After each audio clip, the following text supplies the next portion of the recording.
श्रीहरिले सुदर्शन विद्याधर शङ्खचूड दानवको उद्धार गरेको प्रसङ्ग यहाँ प्रस्तुत गर्नुभयो। गोप्य कृष्णे वनं याते तमनो दुतचेतसा कृष्ण लीला प्रगायन्त्यो निन्युर्दुःखे नवासरा। भगवानको दर्शन बिना गोपीहरू क्षण के लेखा छ भने क्षणम युग शतमिव यासाम येन बिना बाबा। एक क्षण पनि एक युग बराबर हुन्थ्यो अरे, 100 युग बराबर हुन्थ्यो अरे गोपीहरूलाई।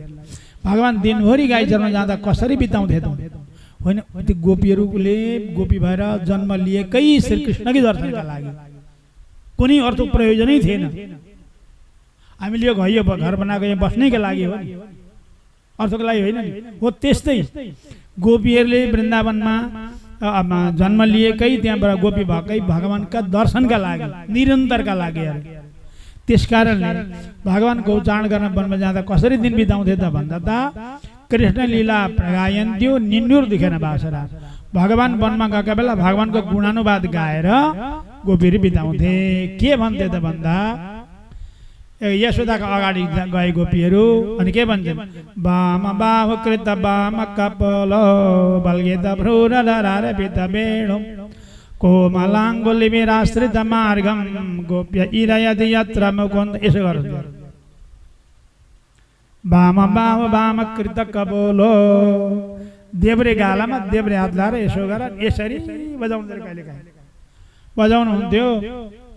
भ्रुकुटी चालन गर्दै कोमलाङ्गुली विराश्रित मार्गम, कोमल कोमल हस्तकमलले तिरी जब बेला हुनुहुन्छ नि व्योमयान बनिता सिद्धै। त्यो सुनेर आकाश मण्डलका सिद्धगणहरू आफ्ना पतिहरूका साथमा त्यो लिएर हामी मिठो गान गाउँछौँ भनेको त भनेर लाजले यही लज्जित भएर क्या कस्तो गान कस्तो मुरलीको ध्वन काम मार्गण समर्पित चेत प्रेमले विभोर भएर के गरौँ नि अब कस्तो गरौँ नि हुन्थ्यो अरे। कस्मलम एउटा पस्मिन दिव्य।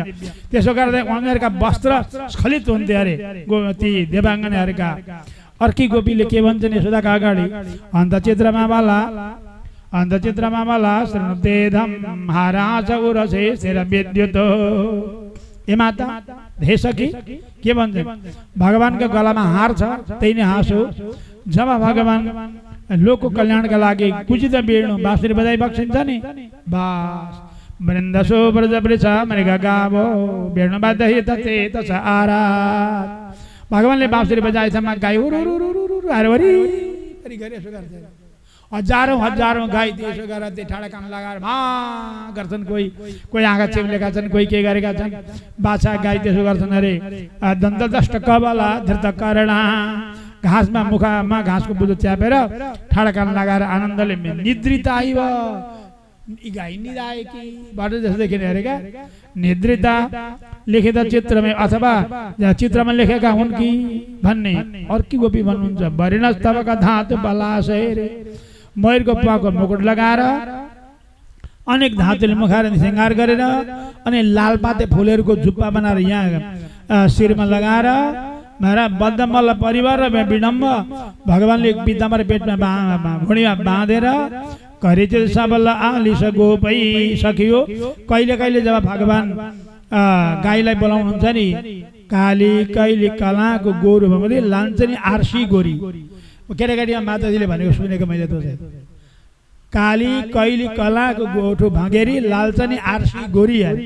खोइ त उसमा पढ्नु भएको हो कि कृष्ण चरित्रमा केमा पढ्या हो? त्यो गाईका नाम अरे। त्यस्ता त्यसो नाम लिएर बोलाउनु थियो भगवानले। श्लोक भन्नुहुन्थ्यो, अचल त भन्न छाड्नु र त्यसरी ती गाईलाई करेछि त म सबल आलिस गएर गा समाइदियो यत्र मुकुन्द। ती नाम लिएर गाई बाँसुरी बजाउनुहुन्थ्यो। त्यतिखेर के हुन्थ्यो त भन्दा तरी भग्न गताया सरितो भई, यमुनाजी बग्न छोड्छन्। त्यतिखेर बग्दा बग्दै कि यमुनाजी बग्न छोड्छिन्। अनि त्यो बग्दै बग्दै भ्रमण गर्दै आएर बग्दै लहरी हातले भगवानका चरण अङ्गमाल गर्छिन्। स्मृयति वयमि वा पुण्य। जसरी हामी कृष्णका चरण कमलको प्रेम चाहन्छौँ, प्रेम बेपित भुजास्तिमि ताप। लहरी हातले छ्याप्प अङ्गाल मारेर छुप्प निदाउँछन् अरे क्या यमुना। भगवानका चरणमा लहरी हातले अङ्गमाल गरेर 3 लोटुक्क निदाउँछन् अरे। जसरी हामी कृष्णका चरणमा लुटपुटी गर्न खोज्छौँ हो त्यसै गर्छन् यमुना पनि। अर्की सखीले भन्नुहुन्छ अनुचरै समानुपारिणी तवीर्य आदि पुरुषै बाचल भूति वनचरोगी तटेशो चरन्थे रे भिडनावयतिका सयदाही। ग्वालबाल साथमा भएर भगवान कृष्ण जब गिरी तटेशु यमुना गोवर्धनका तलतिरपट्टि भेदमा चलटीमा जब गाईलाई बोलाउनुहुन्छ तर तेरी बोलाएर त्यतिखेर वनलता तरब आत्मनिवेश सारा ती वृन्दावनका लता पताहरूता झपक्क नुइछन् अरे क्या यसो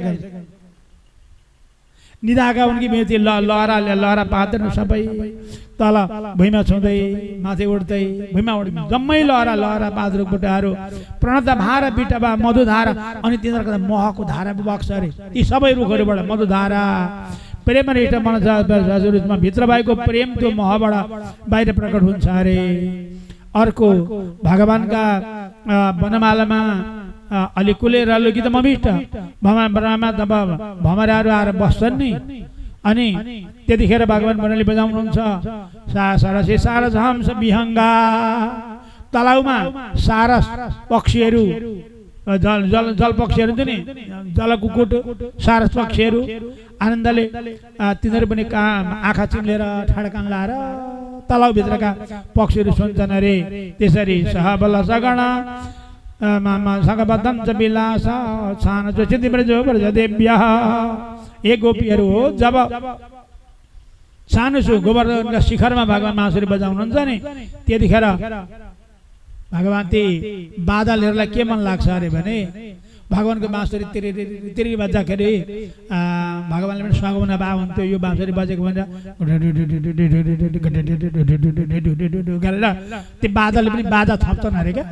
बाँसुरी ताल मिलाएर एकदमसँगले मिलाएर कि फेरि महत अतिक्रमण भरे भगवानको बाँसुरीमा ठुलो स्वर भयो भने त बदमास हो भनिबक्सेला भएर महत अतिक्रमण शङ्कित चेता शङ्का गर्दै अनि तालमा ताल मिलाएर गर्छन् बरा मन्द मन्द माने गर जति मेघ बिस्तार बिस्तार गर्जना गर्छन् महाराज। सूर्यमा व्यापार छ अनि पुष्प पनि गर्छन् अरे भनेको मसिना फुल्ला ठन्डा हुने पानीका बुँद पनि तल झार्छन्। तिनीहरू सारा ग्वालबालका बिचमा रहेर भगवान जब यशोदालाई भन्नुहुन्छ तब सुत यदि यदा धर बिम्बे दत्त स्वर जाति। हे यशोदा तपाईको लाला तल्ला ओठमा राखेर जसरी बाँसी बजाउँछ नि त्यतिखेर त श्रवणस तदुभार्य सुरेशा इन्द्र चन्द्र वरुण कुमेर अग्नि वायु सारा देवताहरू हरर आउँछन् अरे। सुरेशा शक्र सर्व कहाँ ब्रह्माजी शङ्करजी पनि शक्र सर्व प्रेम परमेटी इन्द्र सर्वको शिवजी ब्रह्मा परमेटी ब्रह्मा कबै आनन्द जय हो दण्ड भन्छन् आकाशबाट लाएर माथिबाट दण्ड भन्छन् अनि फुल बर्साउँछन् क्या माथिबाट पारिजात फुलहरू कसलाई निव्य कबै आनन्द कन्दर चित्ता कसैलाई के गर्नु र मान्छे भइएन ग्वालबाल भए त कायदा हुन्थ्यो नि भन्छन् अरे तिनीहरू। हामी पनि ग्वालबाल भए त उही उही हुन्थ्यो भने माथिबाट त्यसो गर्छन् अरे देवताहरू। निज पदाम लिएर भज वज्र निरजाङ्को छ विचित्र ललामयी आफ्ना चरणका वज्र अङ्कुश ध्वजा कमलले युक्त भएका श्री चरण कमलले जब ब्रजभुवा त्यो गाईका खुरले खुँदेको धुलोलाई शान्ति गर्दै गर्दै भगवान गाईका खुरले खुन्दा पृथ्वीलाई गाह्रो बगाउँदो रहेछ। भगवानले छप्प छप्प छप्प वज्र अङ्कुश ध्वजा कमलले बिस्तार बिस्तार हिँडेपछि शान्ति हुन्छ अरे पृथ्वीलाई शीतल हुने। त्यसो गर्दै बाँसुरी बजाउनुहुन्छ नि ब्रजति तेन वयम सविलास विखिणार विद्या मनोभव बेगा।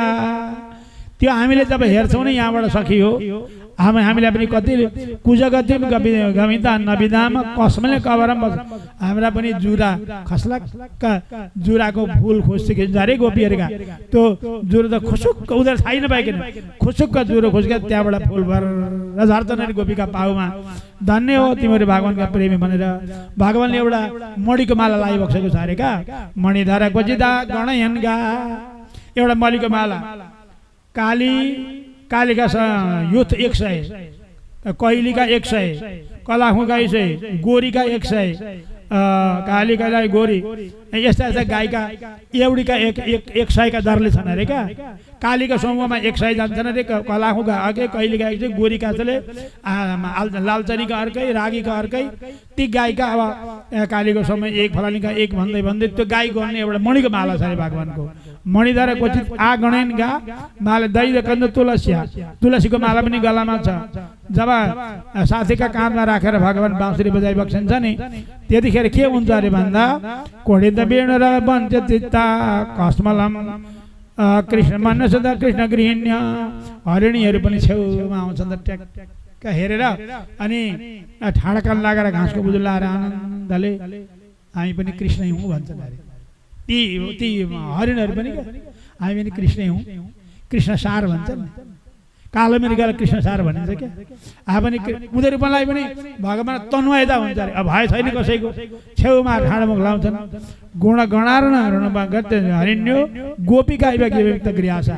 जसरी गोपीहरूले सबै कुरा छोडेर कृष्णकै प्रेममा निमग्न हुन्छ नि ती हरिणीहरू पनि पो त्यसै गरी वरिपरि आएर बच्चा दुध खाने बेला भयो कि पाठा कराउन थाले कि कता केही भयो कि सबै बिर्सेर आनन्दले ती हरिणीहरू त ठाडो मुख लाएर पो भगवान दर्शन गर्छन् त्यसरी कुन्द दामक तक उद्दका बेसो गोपा गोदन वृद्धो यमुनाया अब नन्द बाबालाई फेरि नन्द सुन र नगे तब बदसो नर्मदा प्रणय नाम विजहार नन्द यशोदा दुईटैलाई के भन्छन् भन्दा कुन्द दामक त कौतुक बेस कुन्दको माला दाम भनेको माला कुन्दको दाम माला टक्क लगाएर अनि कुन्द पुष्पको यहाँ झुप्पा बनाएर गोपको बेस धारण गरेर जब यमुना तटमा गएर हे यशोदा हे नन्द बाबा जब जब नर्मदा सबैलाई आनन्द दिनका निमित्त बाणे भाषण बजाउनुहुन्छ नि बा त्यतिखेर मन्दबाई रूपमा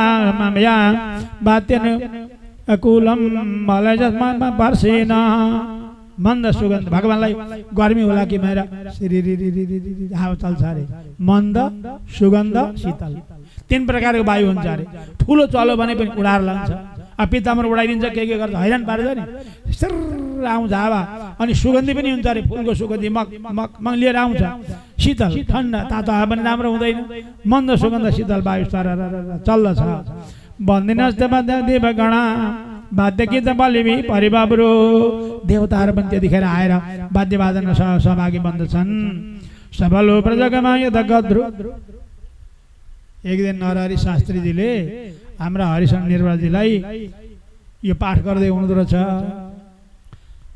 यद गद्र भनेको के हो देवता त्यसरी सोध्नुहुन्थ्यो यद गद्र भनेको के हो देवता आउँदैन अर्थ नबुझी पढ्छौ गाली गर्नुभएको छ भोलिपल्ट उहाँले मलाई भेट्नुभयो भाइ यद गद्रो भनेको के हो यद गद्रो शब्द छ के हो भाइ मलाई यसरी अभर पार्नु भयो नारायण साईले याद गर्दा त्यति बेर चाहिँ मैले पनि याद गरेर रहन्छ त्यतिकै ठाकुरजी ठ्याक्कै उपस्थित भएका त्यो शब्द यत भनेको जो न गत छ त्यति अग गोवर्धन पर्वत ध माने धारण गर्नेवाला गोवर्धन धारण गर्नेवाला श्री कृष्णलाई यद गद्रो यद गद्र संस्कृत भाषामा यत भनेको जो अग भनेको गोवर्धन पर्वत ध भनेको धारण गर्नेवाला गोवर्धन पर्वतधारी श्री कृष्ण व्याकरणको मर्मज्ञ हुनुहुन्थ्यो नारायण शास्त्रीजी अनि हरिशरण भाइ कति शीतल आज हिजो बात भन्थे नि भन्नुहुन्थ्यो र त्यस्तो गोवर्धनधारी भगवान वन्देमान चरण प्रतिवृद्धै बडे बडे देवताहरूले चरणमा साष्टाङ्ग गरिएका भगवान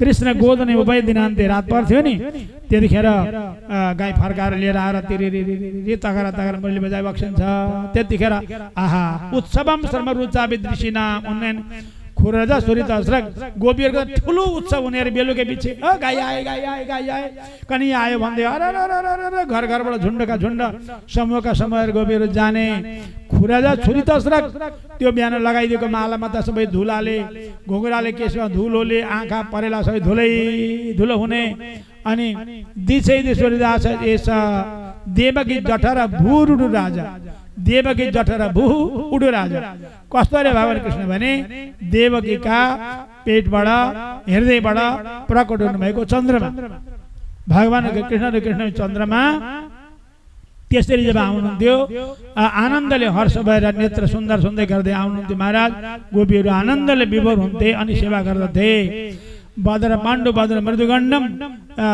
सुन्दर भएर जसो आकृति भएको मन्द मदमासले युक्त त्यसरी शोभायमान गर्दै कानका कुण्डल शोभायमान आइबक्सिन्थ्यो यदि बतेरे दुर्धराज बिहारो यामिनी पतेरे भैस दिवान्ते जसरी रात पर्वे चन्द्रमा उदय भएर झलल रातलाई उज्यालो बनाए झैँ मुदित भक्त उपयाति दुरन्तम गोपीहरूलाई दिनभरिको अभावको शान्ति प्रदान गर्दै गर्दै भगवान सन्ध्या परेपछि गोठमा आइबक्सिन्थ्यो। वंशी वालेको कृष्ण कन्हैया लालको त्यस प्रकारले महाराज भगवान आइबक्सिन्थ्यो।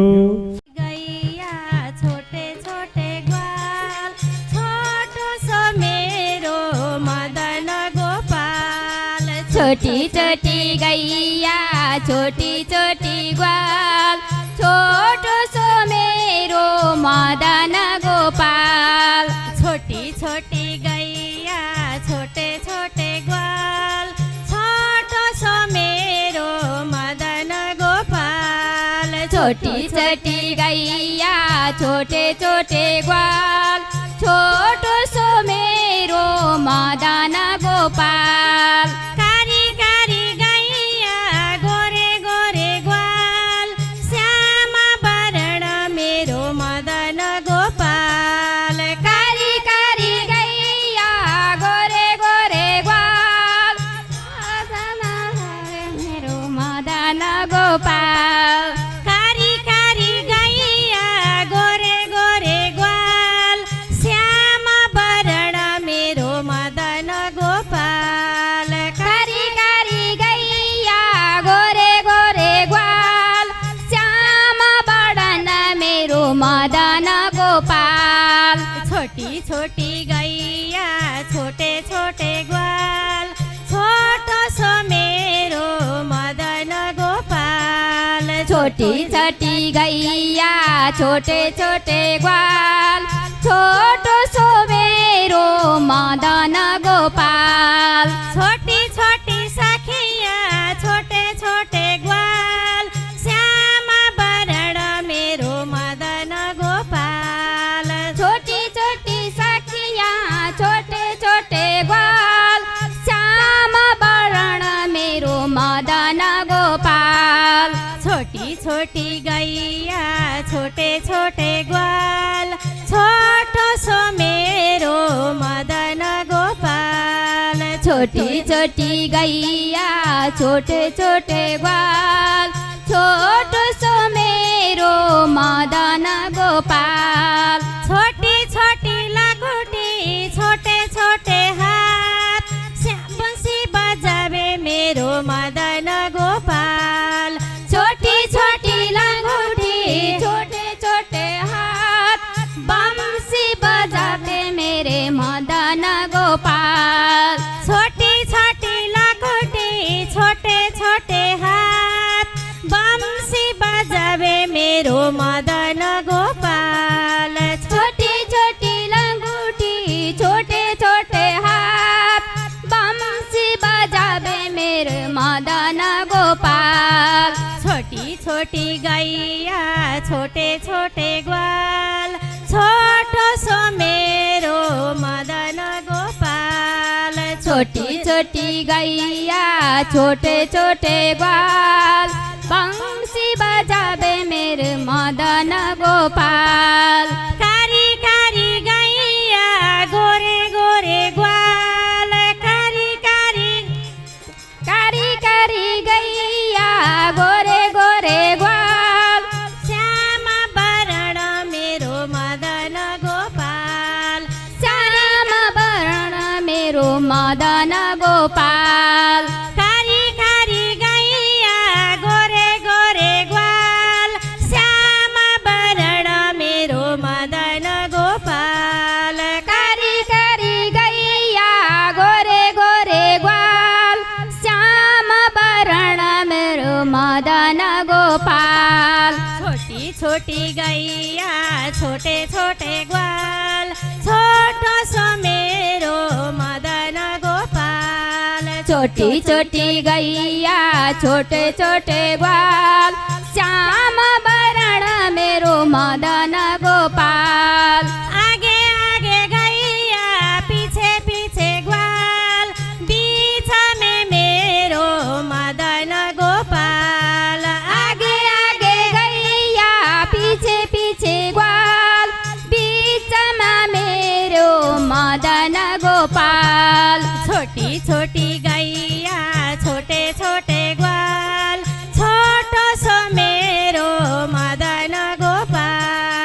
छोटी छोटी गैया छोटे छोटे ग्वाल छोटो सो मेरो मदन गोपाल क्या खाए गैया क्या खाए ग्वाल क्या खाए मेरो मदन गोपाल क्या खाए गैया क्या खाए ग्वाल छोटो सो मेरो मदन गोपाल घाँस खाए गैया दूध पिए ग्वाल माखन खाए मेरो मदन गोपाल घाँस खाए गैया दूध पिए ग्वाल माखन खाए मेरो मदन गोपाल घाँस खाए गैया दूध पिए ग्वाल माखन खाए मेरो मदन गोपाल घाँस खाए गैया दूध पिए ग्वाल माखन खाए मेरो मदन गोपाल छोटी छोटी गैया छोटे छोटे ग्वाल छोटो सो मेरो मदन गोपाल छोटी छोटी गैया छोटे छोटे ग्वाल छोटो सो मेरो मदन गोपाल छोटो सो मेरो मदन गोपाल छोटो सो मेरो मदन गोपाल माखन खाए मेरो मदन गोपाल माखन खाए मेरो मदन गोपाल माखन खाए मेरो मदन गोपाल माखन खाए मेरो मदन गोपाल